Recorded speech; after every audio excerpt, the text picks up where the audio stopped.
Qaranglar, bu video ayrim bir pidarras quloqlarga tegishli bo'ladi. Men ham lekin shu ishni qilsam bo'lar edi, lekin shopirda tushunmasa, bu hamma tomon kut bo'ldi degani. Endi videoni ko'ringlar. Xullas, BYD mana bitta meni siqdi. Yonda mashina qolib ketdi, ko'rdilaring. Bitta siqdi, men hech narsa qilmadim. Tormoz shunchaki tormoz bosdim, bo'ldi. Oldimga o'tdi, ketyapti misol uchun. Hech narsa qilganim yo'q. Signal ham bosmadim, boshqa ham qilmadim, ketyapmiz. Ikkinchi bo'ladigan ishi. Xullas, ketyapti.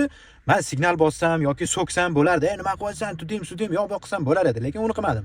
Endi ikkinchi marta holati. Xo'p, Spark to'xtadi. Bu yerda BYD bu yoqda turibdi. Xo'p, qaranglar. Chiqyapti, mana bu yoqda mashina turibdi, BYDning yo'liga. Keldi, yana siqyapti mana. Yonimda ko'ryapsizlar. Yonimda-da, juda ham yonimda.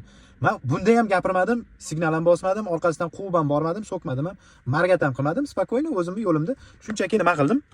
Shunchaki gaz tashladim, o'tdi ketdi, bo'ldi. Bo'lgani shu. Voy jalab, nima kerak bor? Signal baraka topkurlar, shunchaki torm gazdan shunda oyoqda olgin, o'lib oyog'ing sinib ketsa ham ozgina tormoz bosib qo'ygin, o'tib ketsin. Nima qiziqchilik, nima senga qiyinchilik tomoni bor?